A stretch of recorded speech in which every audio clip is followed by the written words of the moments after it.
Good morning, everybody, and welcome back to another episode of Coffee with the Critters, where we live stream every Sunday morning at 9:30 a.m. Eastern. I have been in touch with a couple different people about coming on for interviews, and we will get those scheduled. We have a lot going on here, and as usual, I've got a lot to show you today.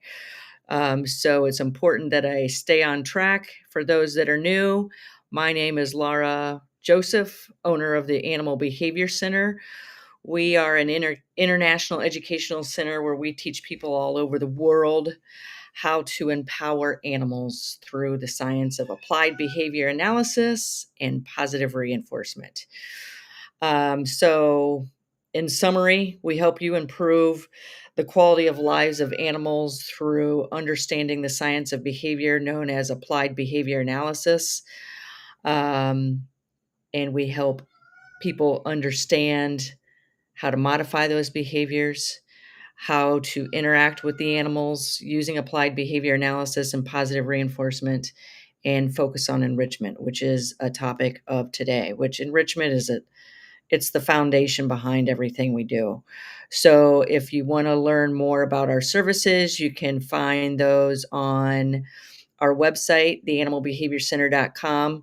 You can also contact me, which is Laura, Lara, at theanimalbehaviorcenter.com. So I apologize for the late start today, but I have a lot of photos to show you. So we got a lot of great feedback last week after our live stream, which was on is it really enrichment? Identifying when stimuli fall short.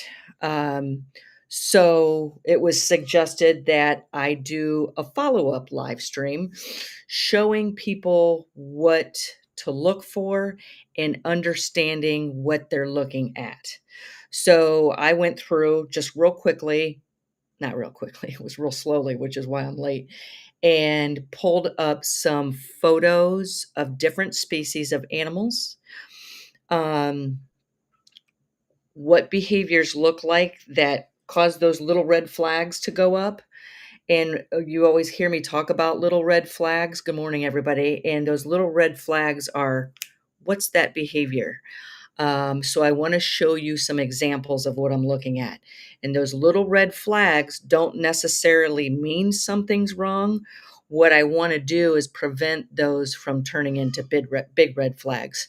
So those little red flags are, what is this? And I'm going to keep an eye on this.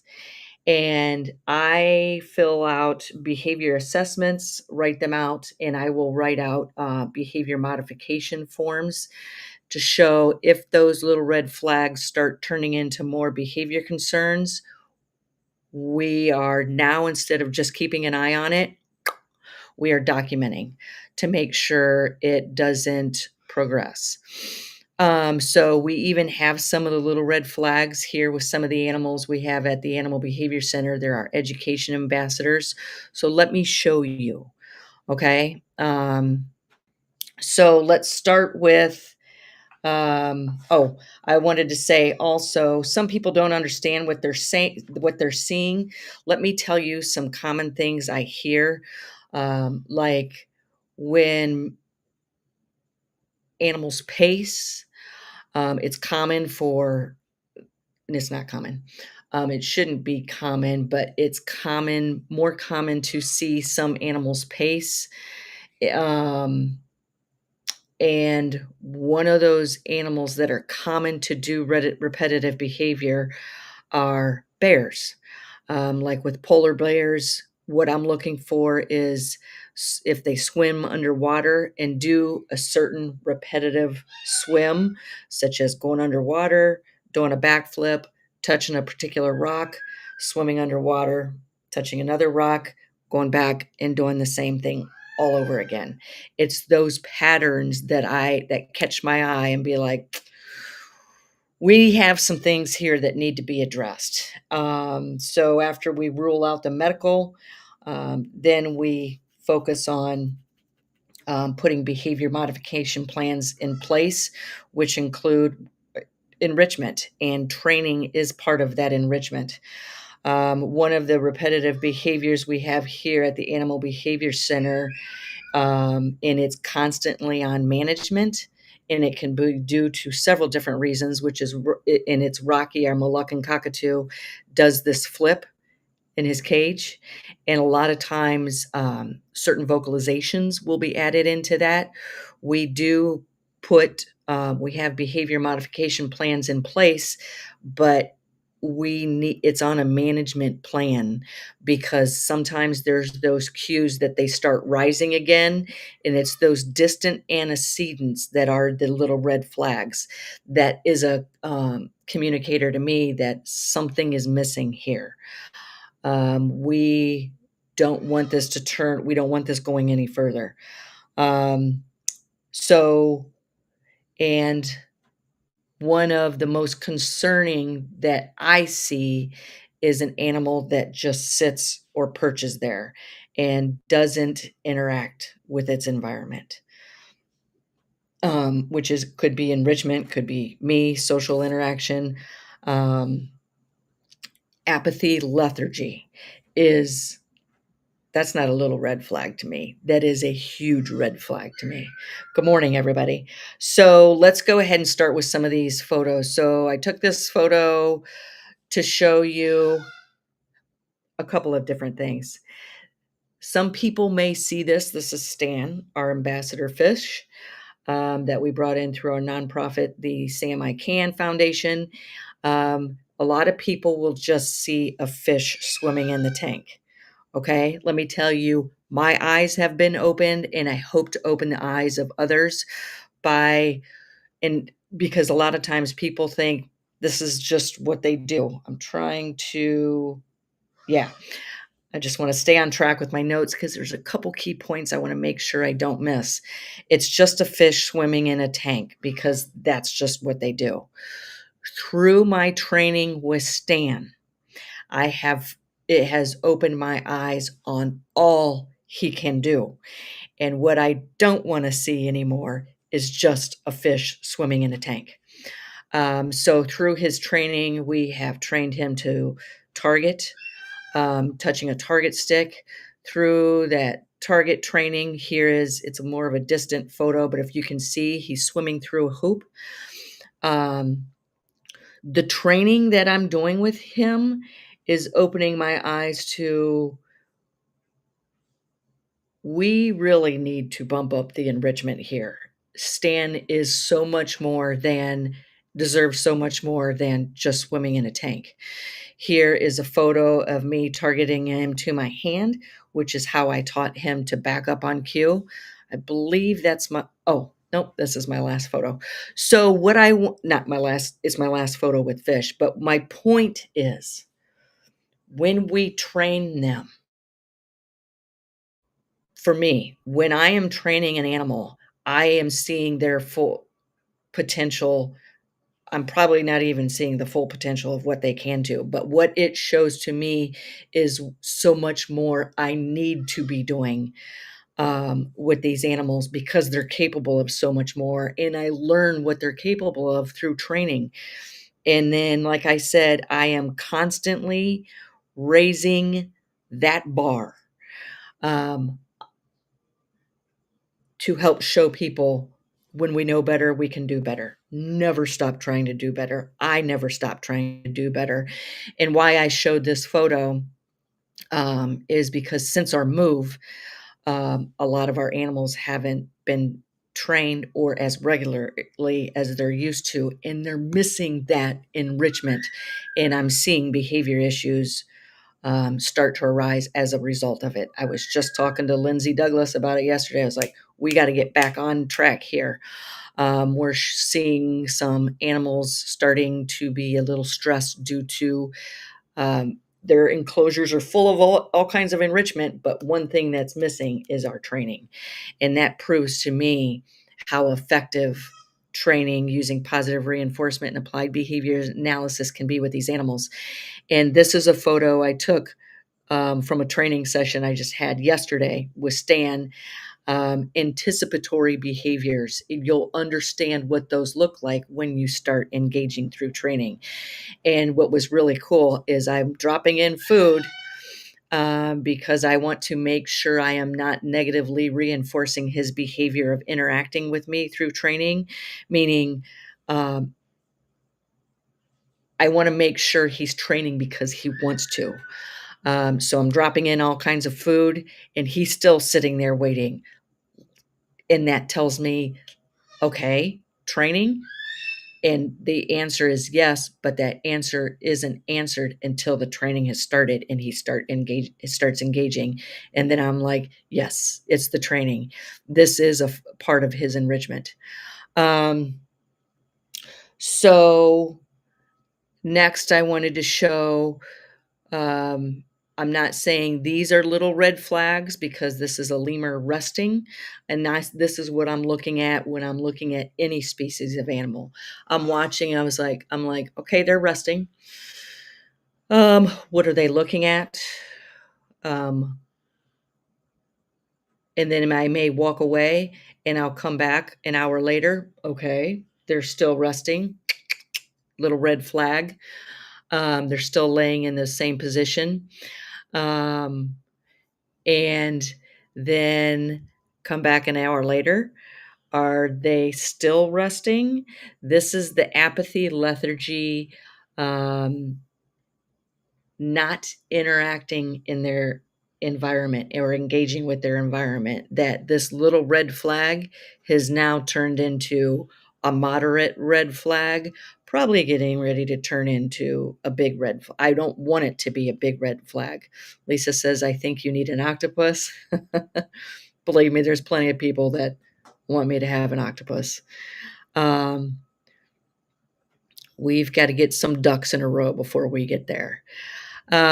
So when an animal is resting, it just depends. It depends on their natural history. When they're resting more than what their natural history or research has shown that they do, then I start getting engaged. Um, and there's different things we can provide to them. I know with the lemurs, we had certain stations, different heights, so they could sunbathe. Um, this is a natural behavior they enjoy doing. Providing variety. I want to see them constantly engaged, or not constantly, but at their will and more matching what their natural history does or above. So I want to provide variety, and this is why we trained. And you can see those anticipatory behaviors. So these are the things I'm watching for. What are their natural behaviors? They jump far, they springboard far. Let's give them opportunity to do that. But I'm wanting to show you some of these photos because this with gators enjoy being warm, or and you'll often see them just hanging out on the banks in the water or hanging out on the water at the water's edge. But you guys know for the training that I have, the training I have showed before, they are capable of so much more. And somebody just recently told me this, and it made me so happy. Um, they're like, before I knew you and watched your training with gators, I didn't think much of alligators. But when you would go in and interact in their pen, what I saw was, well, what they were saying was anticipatory behaviors. And it looked as if those gators were wagging their tails for the opportunity for the training to start. You can provide all different types of enrichment. My history of working with gators, they were quick to respond when they knew enrichment was coming, whether that was individual tactile enrichment that I put in with them, or when I was training with them. I would put the hose on them every day. They would I wanna say come alive, they are alive. They were just now there's something for them to engage with, interact with. I would turn the hose on them daily, they would swim around, they would go underwater, they would come up, they would interact with, the hose. You guys saw that with Bruce, every time we filled his tank. And here he's eager to come out for the training to start with the target stick. You can get these animals jumping out of the water. Believe me, they will thank you when you provide this form of enrichment. Here they are coming up. This is where they would come up to just wait for the training to start. And then I would bring in different this is just a training session showing how eager they were to begin engaging. Let's see. Now we're going to say we did the fish, we did the lemur, and we're going to end with the birds.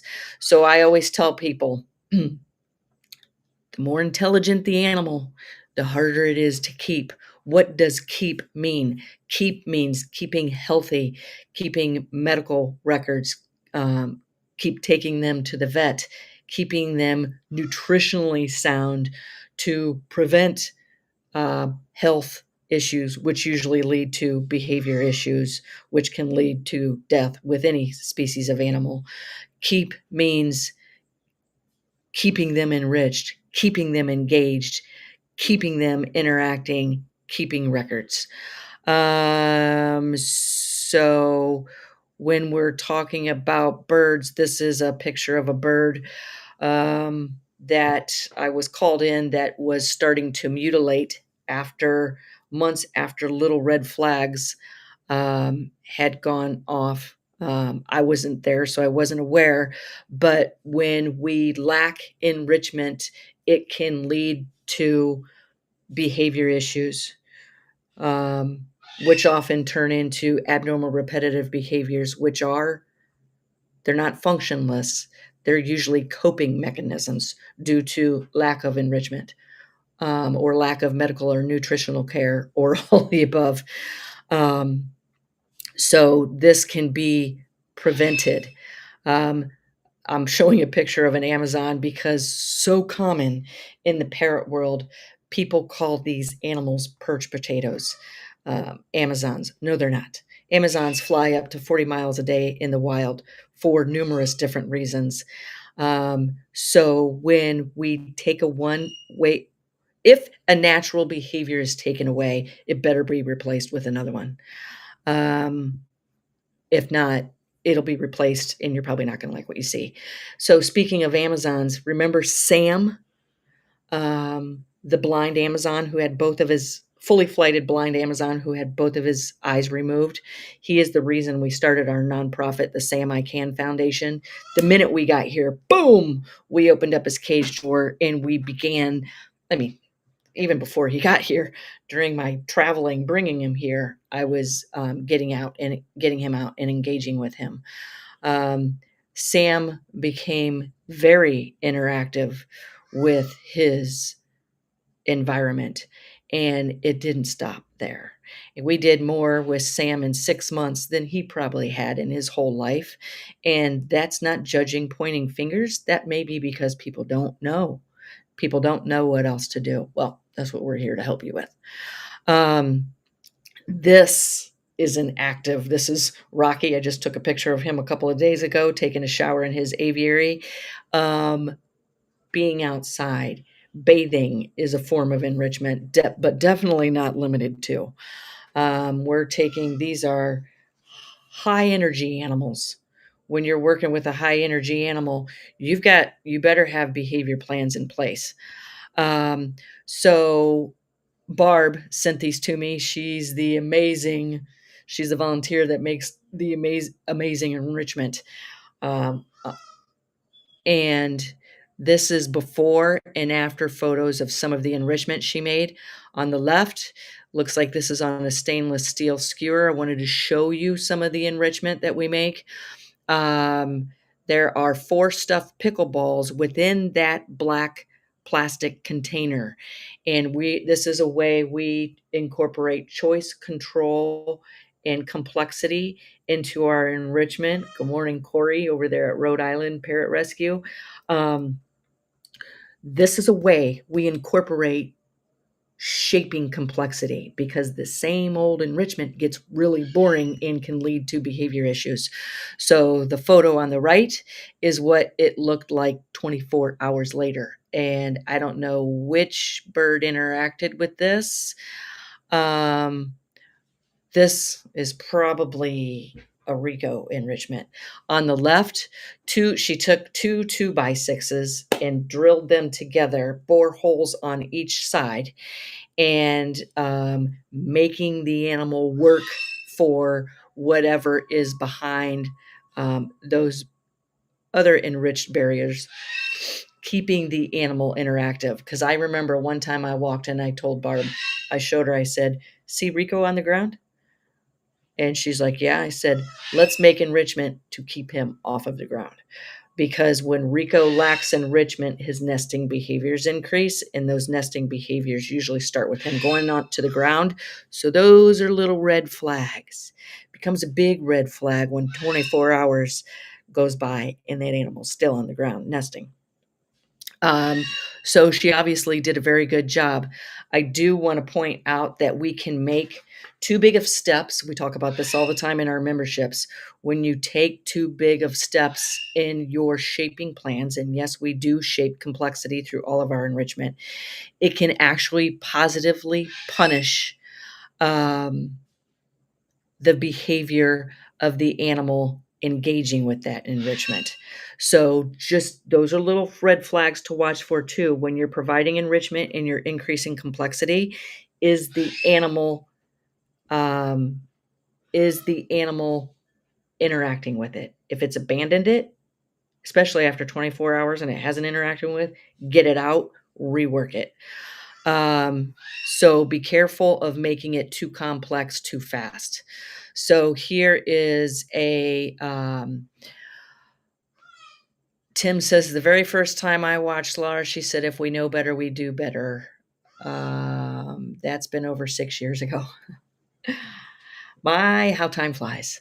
Um,